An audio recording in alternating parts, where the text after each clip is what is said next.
I stumbled over a big mistake, a major mistake what I did, especially in the beginning when I began with woodland photography, and I think it is that mistake what most landscape photographers do when they start with woodland photography. So if you struggle with woodland photography, this video could really help you.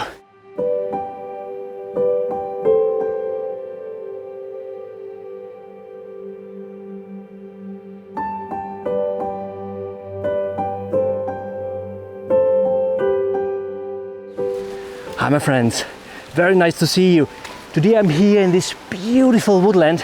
It's my local woodland, and I've been here already for multiple times, especially over the last weeks, because I've seen some really fantastic photographs of wild garlic scenes on Instagram, and I thought I also know a place here where lots of wild garlic is growing, and I wanted to come here to get out a really fantastic photograph of a wild garlic scene. And you know, I've always been honest with you. This time I massively struggled. It didn't work for me. I didn't find anything what would work for composition for me. And you know, whenever I struggle, what I do is I always think about why I struggle, why it isn't possible for me to get out something outstanding. And I'm finally able to get out anyway something really great. And while I did this, I stumbled over a big mistake, a major mistake what I did, especially in the beginning when I began with woodland photography, and I think it is that mistake what most landscape photographers do when they start with woodland photography. So if you struggle with woodland photography, this video could really help you. So I would say I will go with you now to a couple of spots where I struggle massively, and we will talk about why it wasn't possible to get out a great photograph. So let's go.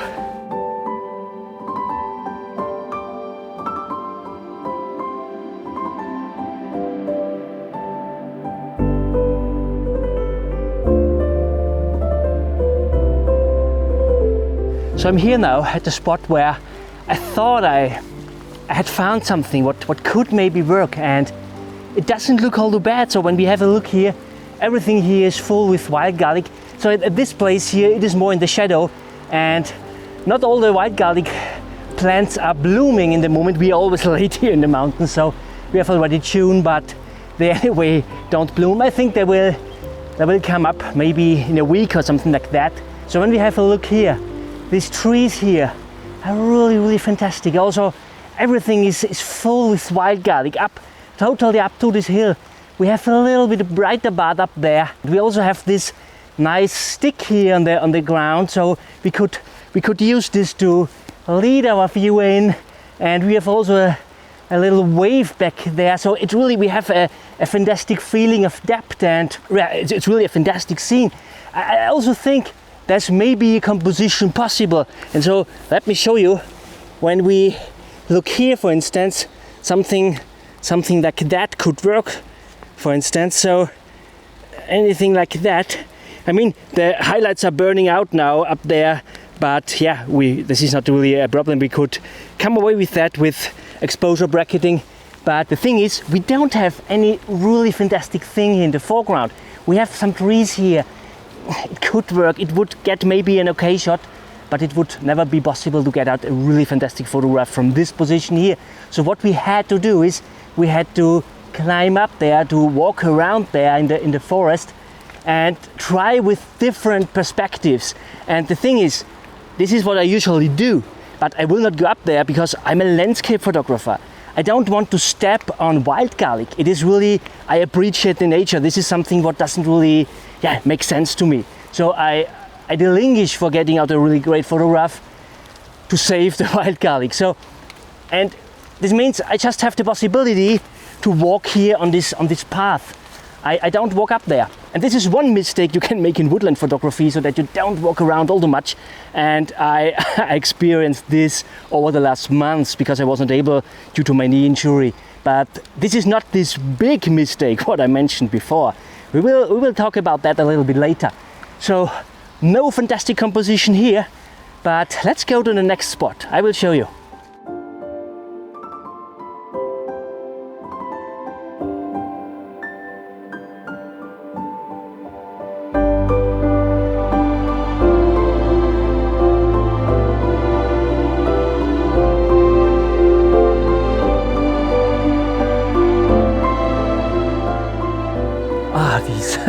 these smells are amazing. So I really get hungry when I smell all this wild garlic here. It's absolutely amazing. So I'm here now at the second spot, and I found a composition here. It's really a fantastic one. I really like it. But anyway, we have a problem with this one. So let me show you. So when we have a look there, we have lots of wild garlic down there, and also up to the hill. And I've been here already last week, and I worked already on a composition here. And when I came here, all the wild garlic looked like that here. So it was not open. So it didn't really look white and green as it looks in the moment. So currently it looks really, really fantastic. And I built the composition already up a week ago. And as we didn't have wild garlic there, when we have a look here now, we have lots of wild garlic here at the left hand side. We have a little bit here at the right hand side. So in the middle here is nothing. So left beside this trunk over there. And yeah, it looked totally different when I had looked at that last week. So, but this wasn't the problem I thought about. This is another problem I got today here. But the problem is the light. So when we have a look here, we want to photograph in that direction. And the best thing what we could have is if we would have backlight from that direction to our composition, or from that direction, what were even better in this case. But as we have mountains up there, we would never have really low light there to get backlight. So the only thing we would get is, I think at around about 11 o'clock we would get light up there. So this is already noon, and the sun will go down back there. So it is light from the wrong direction. So we don't have direct light in the moment, so this is the only reason why a composition like that could work. The sun is a little bit higher up, and we have rainfall in the moment, and sometimes a little bit of light spots come through. And I think I will wait a little bit and maybe make an exposure then. But anyway, the problem is here really to get fantastic light. We will never get here. We have to photograph in the other direction. And the thing is, usually I always say, when you want to have the light from another direction, just wait to another month of the year. The only problem here is, you guessed it already, wild garlic only blooms for, I think 2 weeks or something like that. So in the year, and then it's over. So we can't really wait for autumn or so. But yeah, however, it is how it is. We can't change this. But anyway, I'm happy. I'm quite happy with this composition. I use this wrinkle here down there to lead us nicely into our frame. I use these leaves there, this wild garlic here. We have lots of water on there, but it's really fantastic. I have also a circular polarizer on to get rid of the reflections, and it really brings out a fantastic contrast here. And it doesn't look all bad. I think it's an okay shot. It's really an okay shot. And I will close the distance here with all these trees up there. It tells a little bit of a story, because this tree here got cut by human hands, and back there we have the living trees back there. So this really adds here to this composition. So I would say, let's make the click.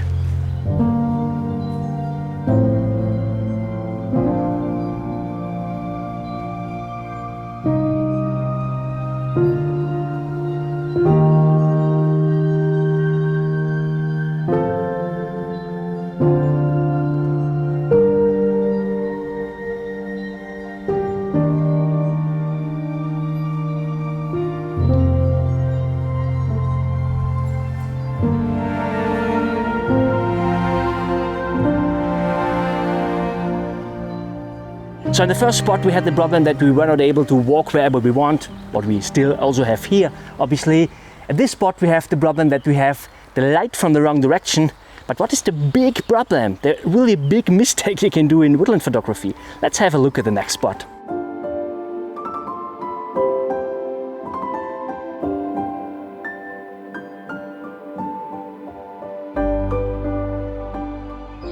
So I'm here now at the next spot where I thought that I found really, fantastic composition. And honestly, when I look here now, I would never have the idea to take a photograph here. Because, I've been here around 2 weeks or so. And when we have a look here, we have this fantastic tree here in the foreground. And I thought about making a composition with these lines here and also these lines here, what could really work fantastically with all the wild garlic here in the midground. It's also not blooming here in the moment, so we are really late here in the mountains. But yeah, when we look around, we have everywhere these sticks here, and we had a little bit of sticks 2 weeks ago, but not all too much. But when we have a look now, there are really big leaves growing up there, and this really distracts here. It's so distracting. And also when I would go like that, this were even the stronger composition generally. So we have these dark areas here in the foreground, and it gets brighter here, and we have this fantastic bath back there. So this were really a fantastic sense of depth and a fantastic plasticity what we get here into this landscape. But yeah, these things here are totally distracting, and finally it is not really possible to get out a really great photograph here. So yeah, it doesn't really make sense to build up a composition here, to be honest. So this is the thing what's really difficult with wild garlic. You have just a time window of around about 2 weeks or so. You don't have the time to prepare all too much. You can just go there and hope for getting a great composition. But yeah, it's so possible here. But what is this big mistake I mentioned in the beginning of the video? Let's have a look at the next spot.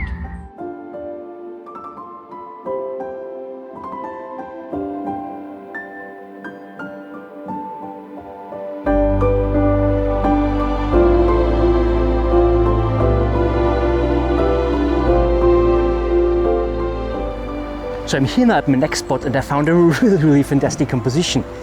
So I'm really attracted by this scene here of these fantastic trees over there. And what I really like is this tree what is leaning here a little bit to the left, this thinner tree here at the right, and we have also at the left hand side, but it hides already a little bit more behind this foliage up there, but it looks really pretty good. We also have these bigger trees here in our foreground, and back there we have this path here through, and back there we have this illuminated part, what looks really pretty good. So we are drawn to that, the viewer's eyes are drawn to this brighter part back there, and so we have really a fantastic story of this path going through this nice woodland, what looks really fantastic. So what is this big mistake now, what I mentioned already for multiple times in this video? And I would say, let's take the exposure here right and now, and let's take a look afterwards at this mistake. So let's make the click.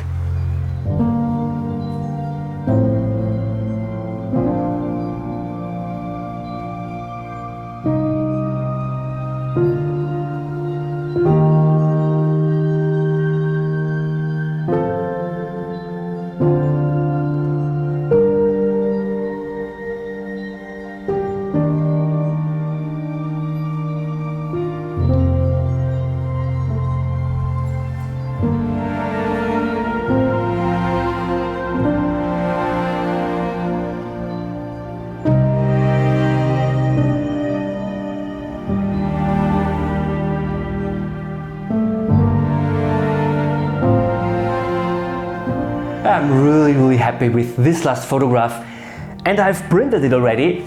So I really like the mood it conveys, the story it tells of this tranquil woodland scene. I'm happy with all these curves, with these repetitions here, with all the leaning trees and so on.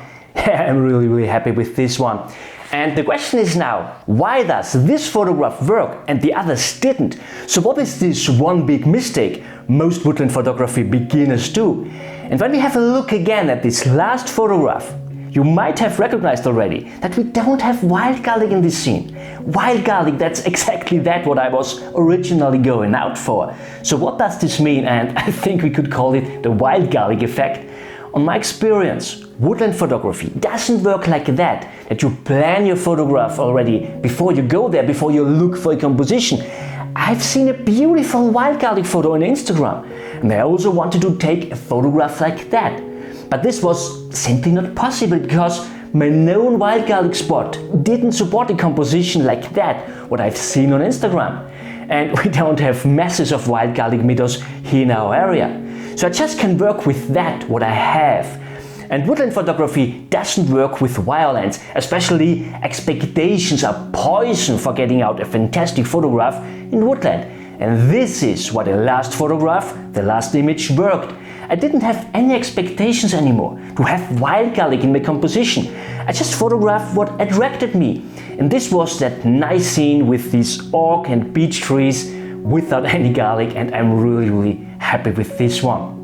And this is how it works. Don't have any expectations, just take what nature has to offer for you. Don't look for anything special. I mean, you could do this of course. It would be a nice training, a good training, but the chance is high that you will overlook an amazing scene, maybe in front of your nose. So in reality this means I just go out for enjoying the nature, I wander around, I go for a hike maybe, and sometimes I'm walking for hours to find something really outstanding. But sometimes it also happens that I find something amazing just within a few minutes. I took one of my best photographs of this year so far within 1,000 steps challenge in Woodland. And I did exactly that. I didn't have any expectations, I was just open for everything. And finally I got out this photograph here. I'm really happy about. And for the case that you haven't seen this video, I will link it up there for you. It's just a few minutes, it's a one-cut video, something totally different, a different style of videos, but I think it shows quite well how it can work when your mind is totally open. Oh, and by the way, I have good news for everyone who is waiting for a workshop with me. My knee got better, the travel situation got better, so I'm going to give some one-to-one workshops up from now again, here in my area but also around. So if you're interested in joining me on a photography tour, woodland, waterfall, vistas, and it doesn't matter on which level of photography you are. It's really meant for beginners, advanced and masters. If you're interested on a one-to-one, I will put you a link down in the description where you will find more information. My friends, I hope this video was useful for you. Think about that when you're out next time for Woodland Photography. Get rid of your expectations. If you enjoyed this video, give me a thumb up and don't forget about your friends. Share this video on Instagram and Facebook. Give your friends also the chance to improve their woodland photography skills. I thank you so much for watching. See you next Saturday. Bye.